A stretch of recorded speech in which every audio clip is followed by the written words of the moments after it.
Okay. Okay, help me. You're gonna have to help me through this. Okay. So first question now. Okay. For the next few minutes, if you want to talk a little bit about where you see Cherith Brook as a community now, and its challenges, your hopes, dreams, any kind of questions you have about its ministry, its prophetic witness. Okay. Okay, so Cherith Brook has 3 aspects to its calling. One is energy given to living intentionally as a community. Some people say the justice work you're doing is great, hospitality work is great, but the fact that you're a community is a powerful intentional thing. And then there's the justice piece, doing nonviolent work, and the mission. I think Cherith Brook is, in the Catholic work of tradition, life is fairly precarious. And the book I gave you,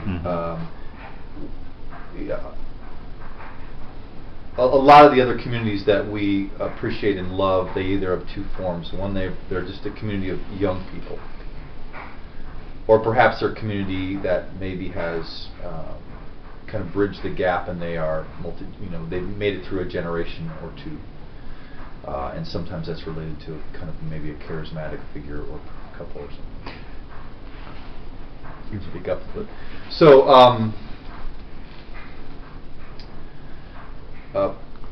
we've been blessed, and people look at us and say, you've been around 5 years, that's pretty exemplary for a Catholic worker. Because Dorothy Day had believed deeply in a spirituality of precarity. We're not here to establish an institution that will continue to repeat itself. Houses are born and they die, and they're reborn and they die, and they're reborn and die. And that's okay. If it happens that way, that is okay. Because insofar as you're living more organically, you're living, people are living into call rather than into institutional commitments. Or what? That's probably not the way Dorothy would have said it, but she was okay with that precarity. In fact, that was an important part of what I call her spirituality of precarity. She writes a beautiful article called Poverty and Precarity. If you're living in solidarity with the poor, then your life, the shape of the community's life and the experience of the community's life is going to be similar, even though it's a little different from the life of those you're working with, whose lives are precarious. And so, part of the joy of the Catholic workers is really committing yourself to that form of spirituality. Part of the challenge and the tension and the stress or complexity of the Catholic worker is living into the truth of that kind of spirituality. People are like, wow, how have you kept people for 3 years? Does that sound strange? I mean, that's been some longevity. For a new community, we've had a fairly strong beginning. But, we've had our first transition. Micah, who lived here 3 years, got married. So that's been a real joy for us, that there's something about the way we've woven ourselves together that's been healthy. We want to say it's been healthy. I think we covenant together as a community. I think that's been healthy. We re-covenant together as a community. I think that establishes a sense of being deeply in touch with one another, realizing that, it's just worked really well. But we also realize that we've only been around 5 years, and next month we could be gone. Next year we could be gone. We don't have any idea. In terms of our resources, in terms of people, I mean, in a community of 7 or 8, when 2 or 3 people leave, that's huge. When Micah and Nick came, that was 3 years ago, there were 3 of us. We added 3 new people in a 4-month period. That's a huge transition emotionally, relationally, and in terms of the work and how you shape the work. So that's pretty normal in the Catholic worker life. One of the things we've been talking about, so because of that, is like, how do we create greater stability? If some of us here feel called for some of the long haul, and I don't think none of us ever believe that we can know how long we're going to be called. How do we work through some of those issues, like create stability? So we've actually been exploring monastic vow stability. They've got a lot of beautiful writing on that, and that's been really rich for me and personally. It talks a lot about being willing to give yourself over to these people that you live with, and in a deeper form of love and friendship, through the dry times as well as through the high times, and all those things. And it's really been a beautiful and challenging reflection of the last 3 months we've been doing and thinking about on our own and together. I think a lot about my family. My kids are entering the teenage years, and most people say this is a great place to live if you're a young person or you're retiring. We believe the Catholic worker is an alternative in light of what's happening in the global world around us, in light of what's happening in the church around us. We believe that this is one of the best places to raise a family. And partly because if you want, one of the things I've learned through my other journey is if you want to raise up a church that's committed to this simple way of life, it's not going to happen. You can't expect it all to happen by conversion. People don't become patriotic and nationalistic by a radical conversion. It begins when they're little, and they're saying the Pledge of Allegiance every day in school, and then they experience a war in some period of their history. A relative goes off to war. They experience the nationalism every day or every week in a Sunday church environment. The same will be true if we're going to raise up alternative ways of Christianity. That has to start. There's going to be some people who will be converted to that, and there's some people who will be nurtured into that way of life. And so, a more important, just as important of a reason to have a family explore this kind of life.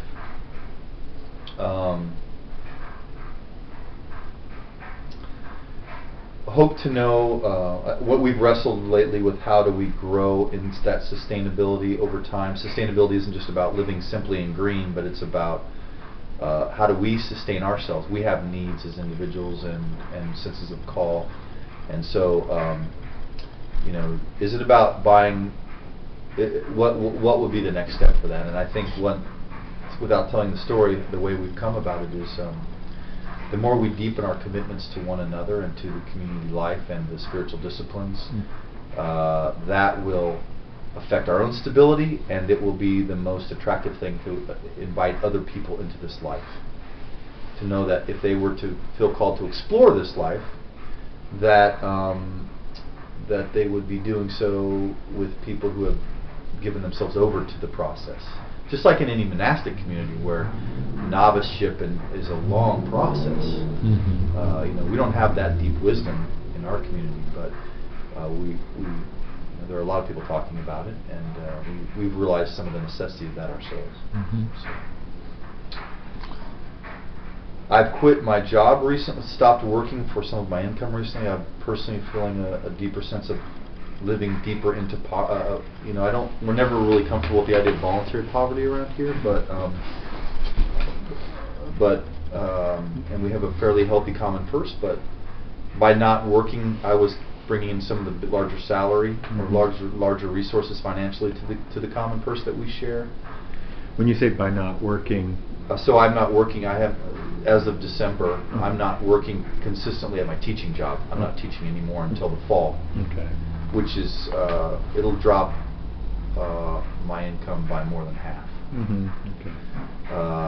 And just to see what that's like.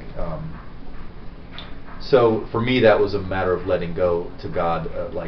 I've wanted to do this for 3 years, but part of it's been me, and part of it's been our situation to say, well, but it's very hard to be fully committed to this. And then to be fragmented to teaching classes at 2 different institutions and working for, volunteering some time for a church. So yeah, it's been a challenge. This is kind of a step of faith. I've prayed for a year and a half and said, make it clear, should I quit this job or take this other job or not work? And nothing was clear. So just decided to make some space and see what happened. So and the community has been very supportive of that. But for me, it's the challenge is this sense of living more deeply into that call of simplicity. So Catholic worker tries to balance the 3 things I described, and mostly they do it. Peter Marin's program was really incorporated urban houses of hospitality and rural farms. We've tried to, in some ways, integrate all 3 into one community. And in some cases, we've realized that there's a strength in that, something exciting about that. We love like most Catholic workers, we love to work the land and be a part of that. But in some cases, it's been a part of our fragmentation because it's hard to keep activism going when we do our nonviolent work, plus community and hospitality, and then trying to live off the land on some level. It's a lot of work day to day. Yeah. The Catholic worker movement has been very helped huge influence on you. And yeah. But you're also coming from a Reformed tradition as well as having come from a fundamentalist background. Yeah. How does all this kind of come together, or does it come together? Maybe not as smoothly as it could, although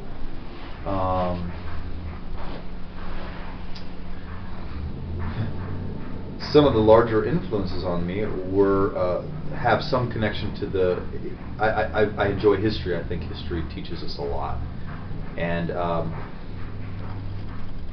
frankly, I see a strong strain of history that matches the kind of call that I feel strongly about.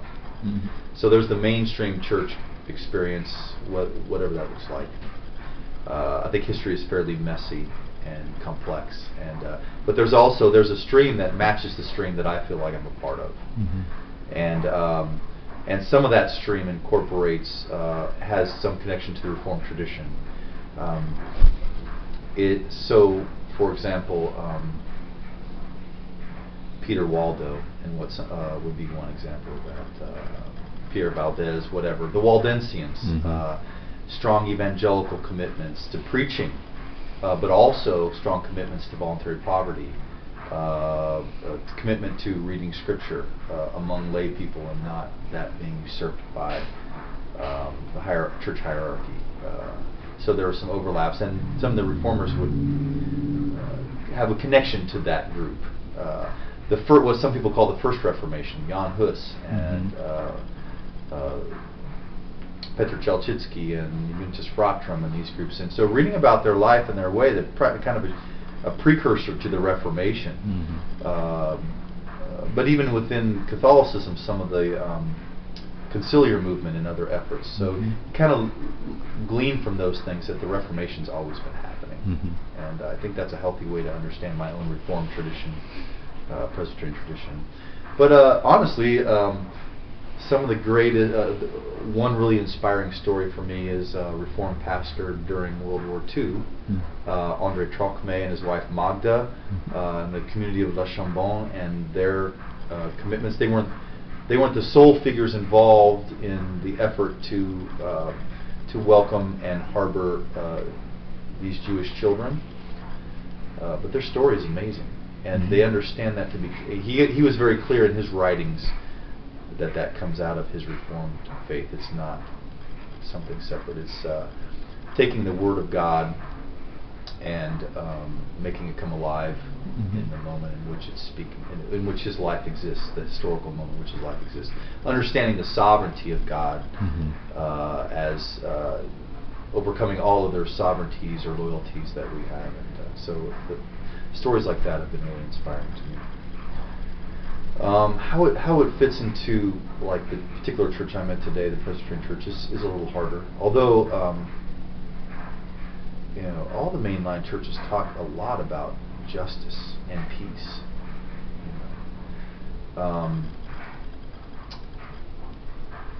So I guess it's a chance to continue that conversation and through the dialogue that we have together, require one another to be more concrete as to what we're talking about and where we agree and disagree about what justice and peace looks like. Let me ask you a question. What difference does all this make for the worship life? Does it make any difference to how a congregation worships on the Lord's Day?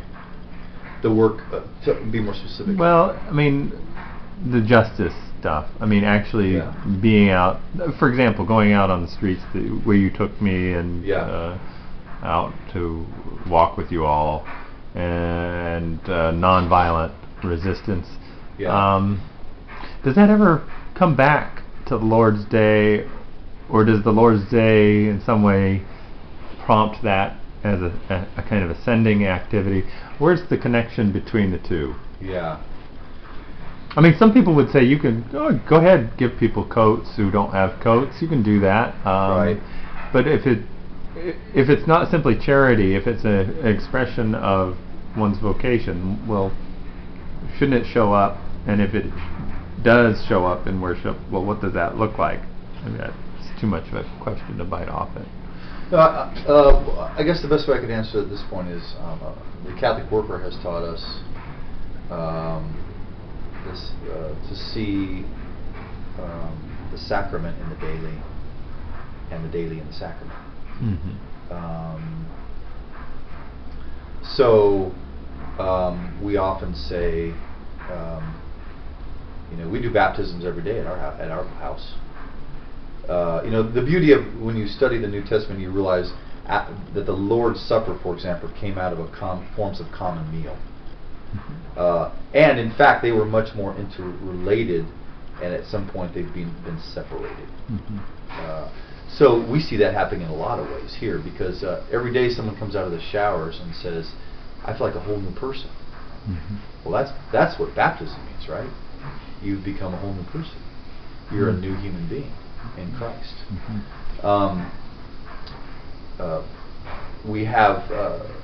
We have meals all the time. For example, we don't even know where the food's coming from half the time that we make food. And we recognize that fellowshipping in ways that break down the wall, like the Ephesians passage. In the Ephesians passage, I think it's 2 or 3, where it talks about breaking down the barriers between us, Jew and Greek, slave and free. And a lot of that was the barriers that were established around food. It's an interesting analogy to our life, where how many people have had a homeless person and sat down and had a meal with them, or someone of another economic status, or history, or background, or language, or race. That happens every morning in our space. And that's one of the reasons why we encourage our volunteers not to just be serving, but to sit down and eat, because you're having that. It's a Eucharistic moment every time that you sit down.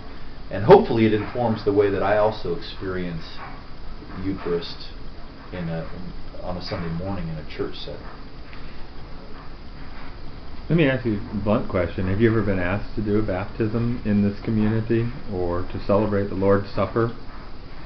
And if so, I mean, what? We've been asked. I don't know about baptism, but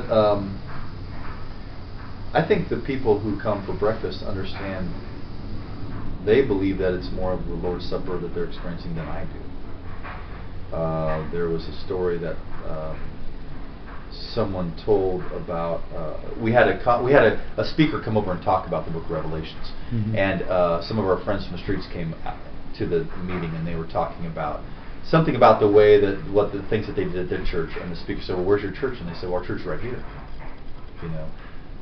So they weren't directly relating it to the Lord's Supper per se, but I think there's no doubt in their minds that this is their experience of the Lord's Supper. And sometimes we do draw attention to that ourselves. I think some of the folks on the streets have a sense that this is church more than we are even aware of, because this for them is church. I don't know. I don't know if I had that asked directly otherwise, but what would you say? Do you imagine it possible to celebrate the Lord's Supper in the way that many of them have probably experienced the Lord's Supper, or if on occasion that were to be a part of the life of a baptism, or a renewal of baptism, baptismal vows, I mean, to use that language. Yeah. Can you see that as something that would fit with the community, Cherith Brook? Maybe not necessarily in one of the days that you already have, but... Right.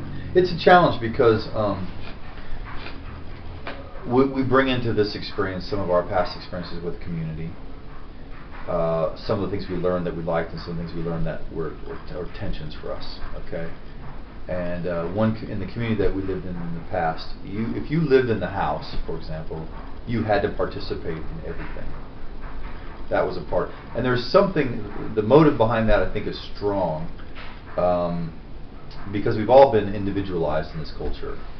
On the other hand, it's been our desire, those of us who choose to come to Cherith Brook and feel called to do this work, we realize that that's a privilege. And so we've been a little more hesitant to say, there are churches on every corner of this neighborhood. Within one block here, there's 1, 2, 3, 4, 5 churches in a block, and that's not uncommon. So it's kind of the sense in which we're always inviting people into our life, but because we offer certain forms of hospitality to people who are in deep need, we don't want them to confuse our welcome with an obligation. We think that's probably so it relates to us for church because there's a deep freedom in living this way that we don't want folks to feel as an obligation. Yeah. Okay.